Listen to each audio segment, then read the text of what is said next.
नमस्कार, बहुत स्वागत है आपका। मैं हूं आपके साथ नेहा दुबे। लोकसभा चुनाव के अंतिम चरण का मतदान खत्म होने के साथ ही सभी सियासी दल अब हार जीत का अनुमान लगाने में जुट गए हैं। हर दल अपनी बढ़त का दावा कर रहा है। एनडीए जहां प्रदेश की सभी 80 सीटों पर जीत का दावा कर रहा है, तो वहीं विपक्षी गठबंधन इंडिया 49 सीटों पर दावा कर रहा है। 36 सीटों पर सपा अपनी जीत पक्की मान रही है, जबकि कांग्रेस भी गठबंधन में मिली 17 में से 12 सीटों पर जीत तय मान रही है। भदोही सीट पर गठबंधन अपनी जीत का दावा कर रहा है। यूपी प्रदेश अध्यक्ष भूपेंद्र सिंह चौधरी का दावा है कि एनडीए यूपी की सभी 80 सीटों पर जीत दर्ज करने जा रही है। हालांकि पार्टी की ओर से कराए गए आंतरिक सर्वे में 65 से 70 सीटों पर जीत मिलने की उम्मीद जताई गई। सर्वे में पहले चरण की रामपुर और मुरादाबाद और दूसरे चरण की संभल और अमरोहा सीट पर कड़ी टक्कर बताई गई है, जबकि दोनों चरणों में 6-6 सीटों पर जीत पक्की बताई जा रही है। समाजवादी पार्टी अध्यक्ष अखिलेश यादव यूं तो सभी सीटें इंडिया को मिलने का दावा कर रहे हैं, लेकिन 49 सीटें गठबंधन के खाते में मान रही हैं। इसमें 36 सीटें उनकी और 12 सीटें कांग्रेस की शामिल हैं। भदोही की सीट भी तृणमूल कांग्रेस के खाते में जा सकती है। एग्जिट पोल के अनुसार अमेठी में कांग्रेस और बीजेपी में जीत हार का मार्जिन बेहद कम है। यहाँ पर दोनों के बीच अंतर सिर्फ 1.52% वोटों का है। बाराबंकी में कांग्रेस और बीजेपी के बीच तगड़ी लड़ाई नजर आ रही है। यहाँ पर भी दोनों पार्टियों के बीच जीत का और हार का अंतर सिर्फ 4.66% वोट का है। लालगंज में सपा और बीजेपी के बीच वोटों का अंतर सिर्फ 0.21% वोट है। वहीं गाजीपुर में सपा बीजेपी के बीच कांटे की टक्कर दिखाई दे रही है। इसमें सपा बीजेपी के बीच जीत का अंतर सिर्फ 2.14% वोट का है। एग्जिट पोल के अनुसार इंडिया गठबंधन को उत्तर प्रदेश में 36.9% और एनडीए को 44.1% वोट मिल सकते हैं। बसपा का वोट प्रतिशत 14.2% के आसपास हो सकता है। उत्तर प्रदेश में इंडिया गठबंधन 15 से 17 सीटें जीत सकता है, जबकि एनडीए को 62 से 66 सीटें मिल सकती है। इस एग्जिट पोल के अनुसार बसपा का खाता भी नहीं खुलेगा। फतेहपुर में बीजेपी और समाजवादी के बीच जीत हार का अंतर सिर्फ 0.70% वोट का है। अंबेडकर नगर में बीजेपी और समाजवादी पार्टी के बीच जीत का अंतर सिर्फ 4.46% वोट का है। समाजवादी पार्टी के रणनीतिकारों के अनुसार पहले चरण में 4 सीटें कैराना, मुजफ्फरनगर और मुरादाबाद उनकी झोली में आ सकती है। दूसरे चरण की बागपत, मेरठ, अलीगढ़ और अमरोहा सीट पर विजय सुनिश्चित मानकर चल रहे हैं। तीसरे चरण की तो 10 में से 6 सीटों पर उनका अपना दावा है। ये सीटें मैनपुरी, एटा, फिरोजाबाद, संभल, बदायूं और आंवला है। इंडिया गठबंधन के तहत प्रदेश की 17 सीटों पर चुनाव लड़ रही कांग्रेस को उम्मीद है कि वह रायबरेली और अमेठी के साथ प्रयागराज, देवरिया, बांसगांव, सहारनपुर, अमरोहा, फतेहपुर सीकरी, बाराबंकी, झांसी सीट जीत सकती है, जबकि मथुरा, बुलंदशहर, गाजियाबाद, सीतापुर समेत 5 सीटों पर कांटे का संघर्ष रहा है। पार्टी के प्रदेश प्रभारी अविनाश पांडे का दावा है कि पार्टी कम से कम 12 सीटें जीतेगी और जातिगत समीकरण पक्ष में रहा है। कांग्रेस का घोषणा पत्र मतदाताओं को पसंद आया। वहीं कुछ नौकरशाहों ने भी यूपी में चुनाव परिणाम को लेकर अपना आकलन किया है। उनका मानना है कि 52 सीटें बीजेपी बहुत आसानी से जीत लेगी और इसी तरह से विपक्षी गठबंधन इंडिया की 18 सीटों पर आसान जीत होगी। 10 सीटों पर मार्जिन इतना कम रहेगा कि ऊंट किस करवट बैठेगा अनुमान लगाना बेहद मुश्किल है।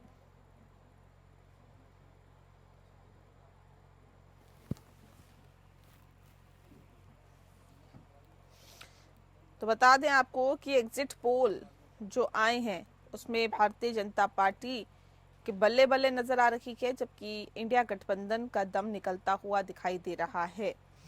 ऐसे में ये एग्जिट पोल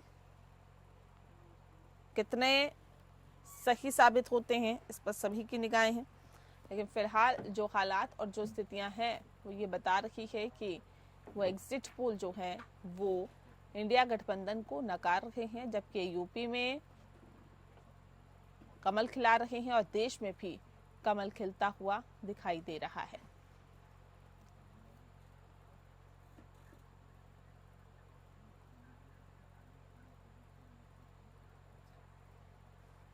इस विषय पे तफसील से चर्चा करेंगे। खास मेहमान हमारे साथ मौजूद है, उनसे आपका परिचय करा देते हैं। इस वक्त हमारे साथ डॉक्टर प्रियंका मौर्य जी जुड़ गई हैं, प्रवक्ता हैं बीजेपी की। प्रियंका जी, बहुत स्वागत है आपका। पूजा मिश्रा जी हमारे साथ जुड़ गई हैं, जो कि प्रवक्ता हैं समाजवादी पार्टी की। पूजा जी, आपका बहुत स्वागत है। डॉक्टर अनुप्रसाद जी हमारे साथ जुड़ गए हैं, प्रवक्ता हैं कांग्रेस पार्टी के। बहुत स्वागत है आपका। और साथ ही साथ रवि अरोड़ा जी भी हमारे साथ जुड़ गए हैं, राजनीतिक विश्लेषक है। रवि जी, आपका भी बहुत स्वागत है। इस खास कार्यक्रम की शुरुआत माफ कीजिएगा, प्रियंका मौर्य जी आपके साथ करते हैं। प्रियंका जी, एग्जिट पोल में तो बीजेपी की बल्ले बल्ले नजर आ रही है। क्या लगता है कि एग्जिट पोल से भी ज्यादा भारतीय जनता पार्टी लेके आएगी, एनडीए लेके आएगी, या लगता है कि नहीं बिल्कुल सटीक है?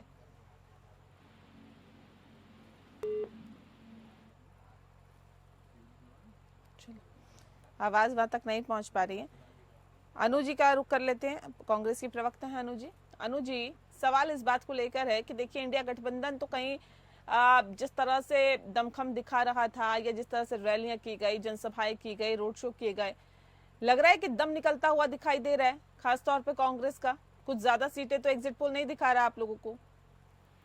सबसे पहले आप सभी लोग को मेरा नमस्कार, एपीएन के सभी दर्शकों को मेरा नमस्कार। देखिए नेहा जी, एक बात मैं बहुत स्पष्ट तौर पे कह दूं, ये जो एग्जिट पोल जो दिखाया जा रहा है, ये पहली बात तो पूरी तरीके से कभी भी सटीक नहीं होता है। एग्जिट पोल कभी भी हम इसको पूरी तरीके से सही नहीं मान सकते, और ऐसे बहुत सारे एग्जिट पोल हैं, बहुत सारे न्यूज चैनल पे दिखा रहे हैं जहाँ पे सीटें कम है मगर पार्टी को जीतने वाली सीटें ज्यादा मिल रही हैं। कुल सीटें 10 दिखा रही हैं और बीजेपी को 16-19 सीटें जीतता दिखा रही है। तो हम ऐसे एग्जिट पोल को कैसे सही मान ले जहां पे सीटें ही कम है पूरे लोकसभा राज्यों में, और वहां पर एनडीए को दिखा रहा है 20 सीट 25 सीट, और जहां पे सीट है 4।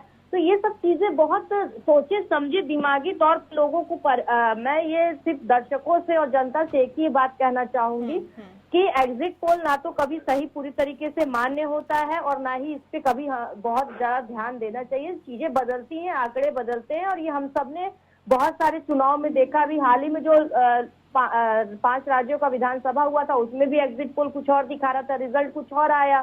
तो ये सारी चीजें ऊपर नीचे चलती रहती हैं, और वो बहुत ज्यादा सटीक नहीं माना जाता। और हम तो बिल्कुल भी ऐसे एग्जिट पोल को नहीं मानते हैं, क्योंकि अभी मैं कुछ चैनल्स का देख रही थी जहाँ पे पूरी 4 सीटें हैं मगर जीतती हुई सीट 6, 7, 8 दिखा रही है। आप बताइए, आंतरिक सर्वे तो कांग्रेस पार्टी ने भी कराया होगा ना, कितनी सीटें लेके आ रहे हैं आप? नहीं, देखिए, हमारा जो आंतरिक सर्वे है वो हम अभी भी उन्हीं बातों पे हैं कि हमारी बहुत अच्छे मार्जिन में सीट निकल रही है और इंडिया गठबंधन की सरकार बन रही है, और बहुत अच्छे बहुमत के साथ इंडिया गठबंधन आ रही है। और यूपी में हम तकरीबन 60 से 65 सीट पार कर रहे हैं। तो ये हमारी आंतरिक अपनी जो सर्वे है, हम उसी आधार पे चल रहे हैं, और हम अपने कार्यकर्ताओं को भी उसी तरीके से। अखिलेश यादव ने दावा किया कि 49 सीटें हम जीत रहे हैं, आप कह रहे हैं हम 60 सीटें जीत रहे हैं। वो कह रहे हैं कि 49 सीटें हम जीत रहे हैं, हम ये मान के चल रहे हैं। नहीं, मैंने तो कहा ही ना कि एग्जिट पोल में थोड़ा बहुत तो ऊपर नीचे होता है। मैंने कहा कि 60 से 65 सीट के हम ऊपर ही रहेंगे, और हम तो लगातार अपने बूथ एजेंट से भी यही दरख्वास्त कर रहे हैं, कांग्रेस के सभी लोग कार्यकर्ता, कि आप बूथ पे बहुत कड़ी निगरानी रखें। कहीं पे कोई भी दिक्कत हो, चाहे वो काउंटिंग से दिक्कत हो या आधिकारिक कोई दिक्कत हो, तो उस पर हम लोग को बहुत कड़ी निगरानी रखने को भी कहा गया, और हम सभी लोग उस पर बहुत ज्यादा नजर रख भी रहे हैं। जी, ठीक है। हम रुक कर लेते हैं पूजा जी का। पूजा जी, आवाज मिल पा रही है आपको? जी पूजा जी, जो एग्जिट पोल दिखा रहे हैं वो तो ये दिखा रहे हैं कि एक बार फिर से भारतीय जनता पार्टी का कमल खिल रहा है और इंडिया गठबंधन कहीं साइड होता हुआ दिखाई दे रहा है। नेहा जी, देखिए, जो है हम जनता के बीच में रहे हैं और जनता का मन हमें पता है, जनता के वोट्स उन्होंने कहाँ पड़े हैं वो भी हमें पता है। नेहा जी, 2004 में भी ऐसे एग्जिट पोल आए थे और परिणाम उसके विपरीत आया था। 2021 की बात कर लीजिए तो वेस्ट बंगाल में भी जो है इसी तरीके के एग्जिट पोल आ रहे थे कि भाजपा की क्लीन स्वीप सरकार बन रही थी, पर ऐसा नहीं हुआ। हम जनता के बीच में रहे हैं, जनता ने जो है वोट डाला है, वो हमें जानकारी है। और नेहा जी, ये बात गौर करने वाली होती है, जो ये एजेंसीज होती हैं जो एग्जिट पोल निकालती हैं, तो ये इनका सैंपल साइज क्या होता है, और ये किस समय जो है मतदाता से इंटरेक्ट करती हैं, बूथों पे कब जाती हैं, किन एज ग्रुप से इंटरेक्ट किया, किस जेंडर से इंटरेक्ट किया, किस समय में इंटरेक्ट किया, इससे जो है काफी ज्यादा फर्क आता है। मैं खुद जो है चुनाव में बिल्कुल एक्टिव रही हूँ, मैंने बिल्कुल बूथों पर जो है विजिट किया हुआ है और मतदाता से बात किया हुआ है। मुझे जो है कहीं पे भी कोई मीडिया जो है दिखा नहीं कि हाँ मीडिया जा रहा है, इंटरेक्ट कर रहा हो। और मैंने एक दो ऐसे जो है देखे हैं सर्वे जो ये बताते हैं कि हाँ हमने 4 लाख जो है बूथों पे जाके सर्वे किया। तो आप देखिए कि पूरे भारत में जो है 12 लाख जो है बूथ थे, तो अगर आप 4 लाख बूथों पे जाके सर्वे कर रहे हैं तो इसका अर्थात ये निकलता है कि आप लगभग जो है हर तीसरे बूथ पे एक इंसान से बात कर रहे हैं। तो इन एग्जिट पोल को जो है कितना ऑथेंटिक माना जाए ये जो है मानना थोड़ा सा मुश्किल है, क्योंकि हम जनता के बीच में रहे हैं और हमारी पार्टी ने भी अपना सर्वे कराया हुआ है। और वो सर्वे में ऐसा हुआ कि हमारी पार्टी ने जो है इंटरेक्शन किया, लगभग हर लोकसभा में उत्तर प्रदेश के 4 से 5 हजार लोगों से इंटरेक्शन किया। और हमें पता जो हमारा एग्जिट पोल निकल के आता है वो निकल के आता है कि हम उत्तर प्रदेश में लगभग 50 सीटें जो है जीत रहे हैं। बाकी नेहा जी, हम जनता के बीच में रहे हैं, जनता हमें वोट किया हुआ है, तो हमें पता है 4 तारीख को जो है इंडिया अलायंस की सरकार बनने जा रही है और 4 तारीख दूर नहीं है, कल ही 4 तारीख होगी। और वो जो हमें भरोसा है वो निकल के सामने भी आएगा, क्योंकि हम जनता के बीच में रहे और हमने जनता का रुझान देखा है। आप ऐसे ही देख लीजिए। ठीक है, मैं आती हूँ प्रियंका जी। देखिए यहाँ तो नकारा जा रहा है एग्जिट पोल को कि एग्जिट पोल तो एग्जिट पोल होते हैं, वो एग्जैक्ट पोल हो तब बात है। एग्जैक्ट पोल नहीं होते एग्जिट पोल, क्योंकि हमने कई मर्तबा देखा है कि एग्जिट पोल की कुछ रुझान अलग आते हैं, नतीजे अलग आते हैं, जबकि एग्जैक्ट जब नतीजे आते हैं तो वो विपरीत होते हैं। तो क्या लगता है आपको कि कैसे इन पर यकीन किया जा सकता है? प्रियंका जी, प्रियंका मौर्य जी, आवाज आ रही है आपको? चलिए रवि जी का रुख कर लेते हैं। रवि जी, ये तो अक्सर हमने देखा है ना कि एग्जिट पोल अलग आते हैं, एग्जैक्ट जो नतीजे आते हैं वो अलग है, तो ये कितने विश्वसनीय होते हैं एग्जिट पोल? जी बिल्कुल, आपका सवाल बिल्कुल वाजिब है। लेकिन नेहा जी, मैं एक बात बताता हूँ कि चुनावों से 2 से 2.5 साल पहले लोकसभा की तैयारी शुरू हो जाती है, लेकिन तब से लेकर अब तक विपक्षी पार्टियों को भी कभी ऐसा माहौल मिला नहीं कि हम ये कह सके कि एंटी इनकम्बेंसी देश में देखने को मिली। और बीजेपी के खिलाफ कहीं भी कोई ऐसा माहौल नहीं दिखा।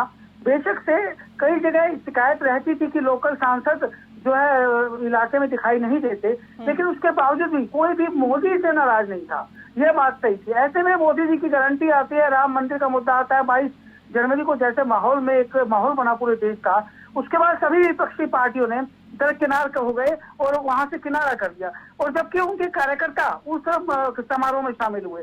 तो ऐसे में एक बात ये सामने आई कि विपक्षी पार्टियां इसलिए शामिल नहीं हो चाहती क्योंकि वो एक बीजेपी का पर्सनल प्रोग्राम बताने की कोशिश की गई, चाहे हम कांग्रेस की बात करें या सपा की बात करें, सभी पार्टियों ने। तो ऐसे में आप बताइए, अगर इतना ही दम होता विपक्ष में तो कांग्रेस पार्टी अपने दम पर पूरे देश में क्यों नहीं लड़ी? सबसे पहला सवाल। अगर चलिए नहीं लड़ी, कोई बात नहीं, कम सीटों पर लड़ी, उसके बावजूद उसने जो है जिस तरह से केजरीवाल जिसने सबसे ज्यादा डैमेज दिल्ली और पंजाब में किया कांग्रेस पार्टी को, उसके साथ अलायंस करना पड़ा। इसीलिए कांग्रेस के जो दिल्ली प्रदेश अध्यक्ष थे रविंदर सिंह लवली, उन्होंने इस्तीफा दे दिया। तो ये एक बात थी बहुत बड़ी, जिसके खिलाफ से खुद जो है पूर्व मुख्यमंत्री जो थे शीला दीक्षित जी, उनके बेटे संदीप दीक्षित से भी कन्हैया कुमार की बहस हो गई। तो ये सब मामले सामने आए। तो ये बात स्पष्ट है कि कहीं ना कहीं विपक्षी पार्टियां भी जानती हैं कि जो सर्वे आ रहे हैं बिल्कुल सही है, ये एग्जैक्ट पोल में जो है एग्जिट पोल जो है ये बिल्कुल सही साबित होने वाले हैं, और इसमें कोई दोराय नहीं है। क्योंकि मैं ये नहीं कह रहा कि 370 सीटें आएंगी, मैं ये नहीं कह रहा कि 400 सीटें आएंगी, मैं ये नहीं कह रहा 350 सीटें आएंगी, लेकिन इतना तय है कि सरकार जो बना रही है वो भाजपा बना रही है, इसमें कोई दो राय नहीं। ठीक है, तो ये मैं प्रियंका जी का रुख करूं से पहले अनुजी, ठीक है, इसी में रिएक्शन ले लेती हूं मैं। अभी 4 तारीख कल शाम तक तब क्लियर हो जाएगा 4 बजे तक। हाँ। लेकिन उससे पहले कोई भी पार्टी यह नहीं कहेगी, क्योंकि इससे उनके कार्यकर्ताओं में मनोबल टूटेगा। और दूसरा, 4 तारीख के बाद न्याजी आप देखेंगे सभी दल एक दूसरे पर आरोप प्रत्यारोप लगाते नजर आएंगे। ठीक है अनु जी, सवाल इस बात को लेकर है, जिस बात का जिक्र भी रवि जी कर रहे थे, ये कह रहे कि इतना आत्मविश्वास से कांग्रेस पार्टी लबरेज थी तो क्यों दिल्ली में गठबंधन किया, क्यों समाजवादी पार्टी के साथ यूपी में गठबंधन किया, क्यों आप लोग उन तमाम शर्तों पर राजी हो गए जो कि सामने वाली पार्टियां चाहती थी। वो चाहती थी कि पंजाब में हमारे साथ गठबंधन ना हो, लेकिन आप उस पर राजी हो गए। जैसा सामने वाला चाहता था उसी आप नीतियों पर राजी हो गए। इतनी क्या मजबूरी थी? क्या आप लोग भाग गए थे शुरुआत में कि सरकार बनाना मुश्किल है, इसलिए जैसे तैसे हो सके बस एकजुटता दिखाई जाए जनता को?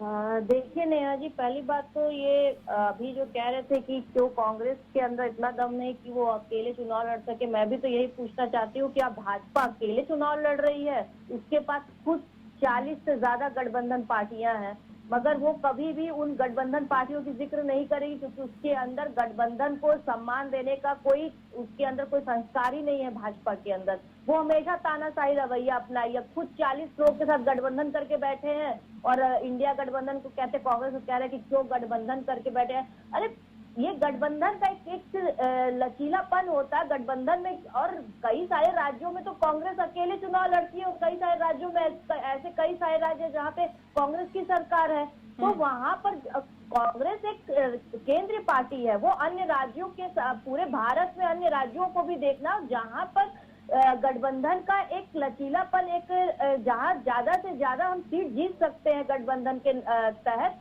वहां पे हमने वही रुख अपनाया और ये हमारी अपनी रणनीति है। इसमें कोई हमको ये थोड़ी ना बताएगा कि हम अपनी किस रणनीति के तहत हम काम करेंगे। ये अपनी पार्टियों की रणनीति होती है और हमने उसी रणनीति के तहत काम किया है और हमारी जो रणनीतियां हैं वो बहुत हद तक सफल है और कल भी ये साबित हो जाएगा कि कांग्रेस बहुत अच्छी रणनीतियों के साथ आगे बढ़ रही है। और बीजेपी पहले तो अपने गठबंधनीय पार्टियों को संतुष्ट करे, आधे से अधिक का तो वो नाम भी नहीं जानती होगी जहां तक मुझे पता है कि कितने छोटे छोटे पार्टियों को लेके वो चल रही है और कह रही है कि हम अकेले चुनाव लड़ रहे हैं। उनके अंदर खुद तो भूता है नहीं कि वो कहां से कैसे लड़ सकते हैं और वो बात करते हैं कांग्रेस के ऊपर। ठीक है प्रियंका जी, कमल खिलता हुआ देश में एक बार फिर से नजर आ रहा है और क्या लगता है आपको कि जीत की हैट्रिक लगाने की बहुत करीब है भारतीय जनता पार्टी एनडीए?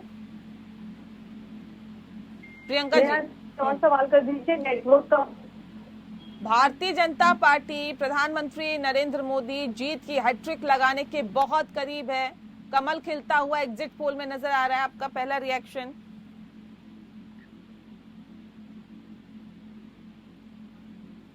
प्रियंका जी आवाज आ रही है आपको? हाँ जी हाँ, देखिए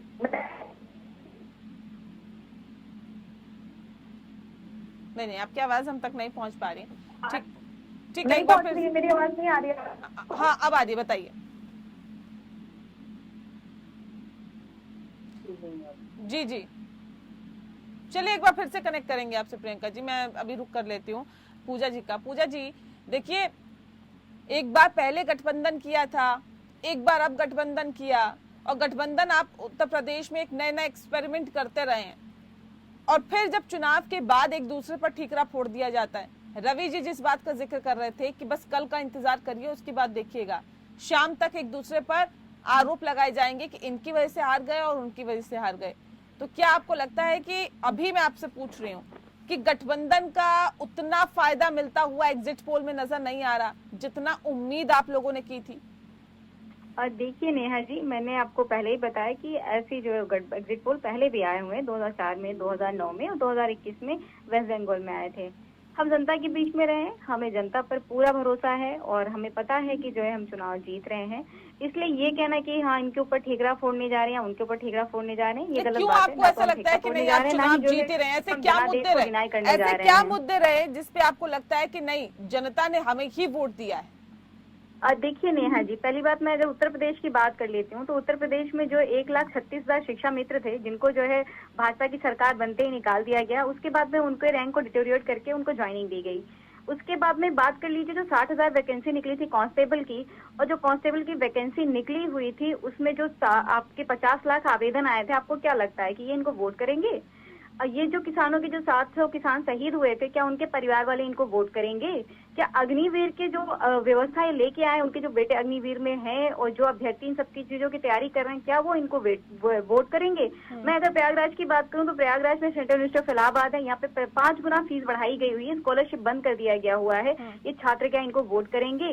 ये कहीं नहीं वोट करने वाले हैं। जो है जिस तरीके से उन्होंने व्यवस्था बनाई ना बेरोजगार करने की, ये तो कह रहे देश ने इतना सब कुछ सहा है और वो जिन्होंने सहा है वो कभी भारतीय जनता पार्टी को वोट नहीं करेगा, तो ये एग्जिट पोल बिल्कुल सिरे से नकारे जा रहे हैं। देखिए, ये सहा वाली जो ये बात कह रही है ना, कांग्रेस पार्टी की प्रवक्ता है ना, ये समाजवादी पार्टी की समाजवादी की प्रवक्ता है। तो मैं इनको एक जवाब दे दूं सबसे पहले। जी, कुछ फहमियां, गलत फहमियां हैं कि इनके हिसाब से तो भारतीय जनता पार्टी उत्तर प्रदेश में 80 की 80 सीटें हार रही हैं और ये लोग 80 की 80 सीटें जीत रहे हैं। अभी इन्होंने कहा, ये खुद कह रही है, अलग अलग चैनल पे इनके नेता और ये लोग सब लोग का अलग अलग मत है। कोई कहता है 62 सीट, कोई कहता है 65, कोई कहता है 80। अगर हम पूरे गठबंधन की बात कर लें तो उसमें भी मतभेद और कंफ्यूजन इनके लगातार बना हुआ है। ये एग्जिट पोल को आज गलत कह रही हैं, अभी एग्जैक्ट पोल को भी ये गलत कहेंगी। अभी 4 तारीख कल ही है और कल ये ईवीएम को भी गलत कहेंगी और यही नहीं इनके नेता कहेंगे, क्योंकि ये इनकी स्ट्रैटेजी है कि किसी भी तरीके से जनता को बरगलाओ। अभी तक कितना झूठ इन लोगों ने बोला कि लोकतंत्र खतरे में है, संविधान खतरे में है। अरे खतरे में आपकी पार्टी आ चुकी है, क्योंकि जनता ने तो सोच लिया, मन बना लिया और मतपेटियों में अपना मत दे दिया, अपना प्यार और आशीर्वाद भी दे दिया है। वही एग्जिट पोल में दिख रहा है और उसी से बौखलाया हुआ है ये पूरा विपक्ष, क्योंकि इनकी जो रणनीतियां हैं, अभी ये रणनीतियों की बात कर रही थी, इनकी रणनीतियां मैं बता दूं, समाजवादी पार्टी की 14 में भी फेल रही, 19 में भी फेल रही, 22 के विधानसभा में भी फेल रही और वो फेल ही रहेंगी, क्योंकि ये बार बार कह रही है कि हम जनता के बीच में जाते हैं। अरे अपना कल्चर खत्म करिए, ये जो गुंडई आप लोग करते रहते हैं ना, वो जनता समझ चुकी है और जनता इस बार जो रिजल्ट कल ब्रिजभूषण शरण को टिकट दे देते हैं, टेनी को टिकट दे देते हैं, विनीत सिंह को हम जो एमएलसी बना करके बैठा देते हैं, धनंजय सिंह का जो है स्वागत करते हैं, बिल्किस बानो रेपिस को मालाओं पहना के स्वागत हम करते हैं। सही कह रही हैं आप, बिल्कुल सही कह रही हैं। और जो है हमारे मुख्यमंत्री पे रहता है ना मुकदमा 302, 307 का, हमारे मुख्यमंत्री पे, उप मुख्यमंत्री पे तो मुकदमे रहते हैं। जैसे सरकार बनती है तुरंत मुकदमे वापस लेते हैं। ये चीज तो है कि मुख्तार अंसारी के भाई को टिकट दे दिया जाता है, अफजाल अंसारी को टिकट दे दिया जाता है। अब्बास अंसारी को निकाल नहीं दे रहे हैं, ये ओपी राजभर को निकाल दें। हम कह रहे हैं विनीत सिंह को मना रखे हैं एमएलसी, ये क्यों रख रहे हैं? इस धनंजय सिंह का नाले स्वागत ना करें, क्यों कर रहे हैं ये? मैं बोल रही हूँ ब्रिजभूषण शरण जी का जो है करण भूषण ने जो बच्चों के ऊपर गाड़ी चला दी, निकाल दे, टेनी का टिकट काट दे। भाई कर दे ना ये सब चीजें, कर दे, साबित कर दे एकदम। जो आदम घोटाले के आरोपी जो इन्होंने राज्यसभा भेजा उसको निकल के बाहर कर दे। हम भी मान जाए ना कि भाई हाँ ये ऐसा है ना कि इनके पार्टी में आ जाए तो जो है अच्छी बात है, उसको हो गए। मिलाने की जरूरत है नहीं समाजवादी पार्टी के प्रवक्ता को, क्योंकि इन लोगों को तो पहले से ही पता था कि इन लोगों की हार निश्चित है, लेकिन ये पहले से ही चिल्ला रहे हैं। अब भारतीय कंगन को आरती क्या, पढ़े लिखे को फांसी क्या, कल देख लीजिए, इंतजार कर लीजिए थोड़ा। कल तक का इंतजार करना होगा, क्योंकि नतीजे हैं वो सभी के सामने होंगे। सुबह से रुझान आने शुरू हो जाएंगे और वो शाम होते होते, दोपहर होते होते वो नतीजों में तब्दील होंगे। उस पर सभी की निगाहें हैं। बहरहाल बहुत शुक्रिया आप सभी मेहमानों का हमारे साथ इस खास चर्चा में शामिल होने के लिए। साथ फिलहाल इस खास पेशकश में इतना ही। नमस्कार।